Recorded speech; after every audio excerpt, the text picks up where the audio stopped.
Hi, I'm Carla Renata with the Critics' Choice Association, and this is In Conversation with director RaMell Ross, actors Aunjanue Ellis-Taylor, Brandon Wilson, and Ethan Herisse from Orion Pictures, Amazon MGM Studios feature film, Nickel Boys.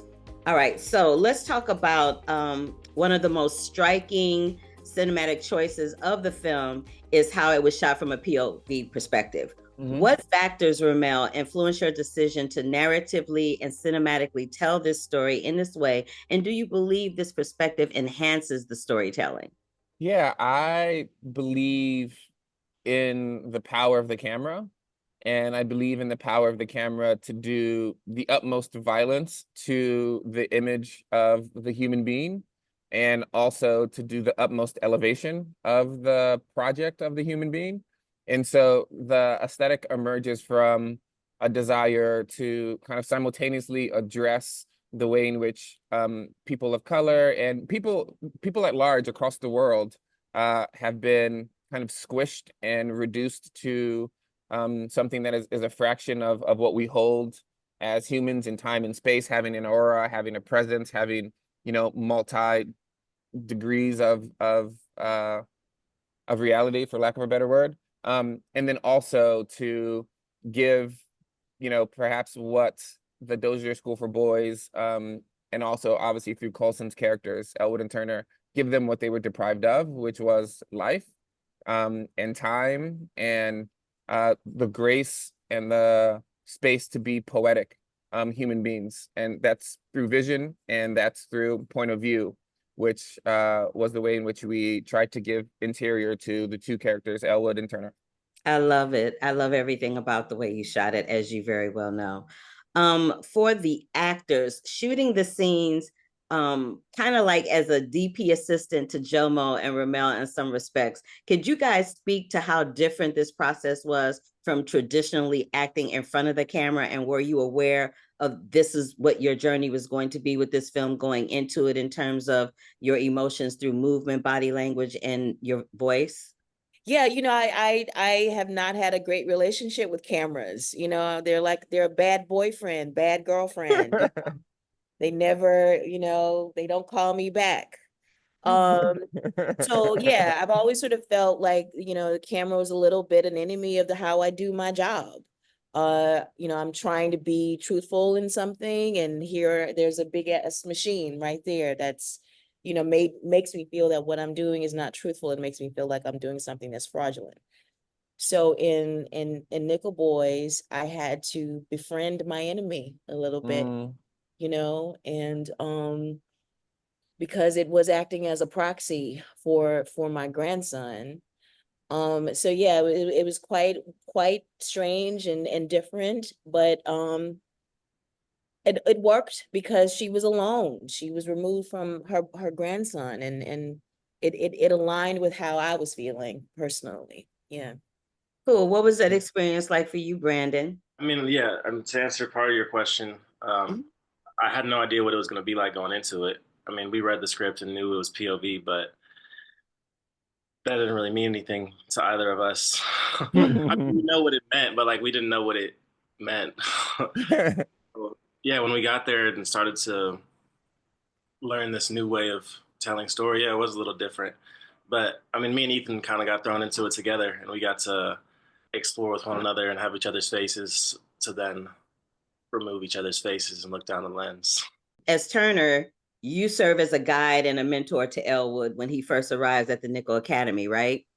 And eventually you two become friends. Why do you think this friendship at the Nickel Academy is so important and necessary for both Turner and Elwood's survival under those circumstances? I would say that Turner was surviving up until that point, but I think Elwood's friendship and presence gave him something other than survival in his life. And now I want to get it from Ethan's perspective. Despite everything that happens to both Elwood and Turner, Elwood still finds a way to display love, and he receives it throughout the film. First from his grandmother Hattie, and then in his friendship with Turner. Let's talk about Hattie for a second. She's a strong woman, regardless of the fact that she's a woman of color. She is a strong woman in a world where where being othered is not embraced and it's not welcomed. And during the meticulously grounded and spectacular cake cutting scene where Hattie says, "Your portion is your pain," what do you feel her message to Elwood was in that moment? I just feel like Hattie was really angry. And I felt like this was her moment to honor her rage.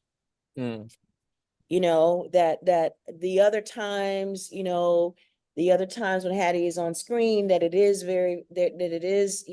her giving hope to Turner, giving hope to Elwood, and trying to fight through and still be, that strong tower and loving.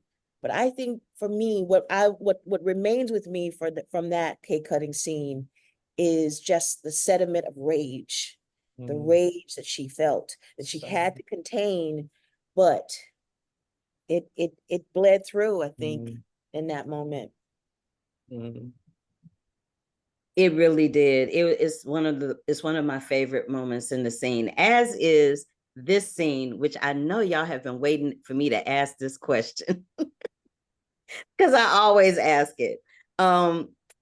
The scene in the classroom where the alligators are kind of weaving and bobbing through the floor. It's on the desk.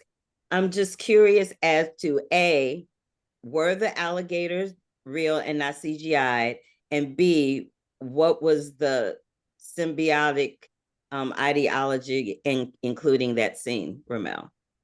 Well, in the Old South, which maybe is the New South, in a weird way, the little black children were used as alligator bait to lure alligators out, of course, for skinning and for food, and that alongside of the idea that they are existing in Florida naturally, and people do encounter them, and with the idea of having them be a metaphor for systematic injustice.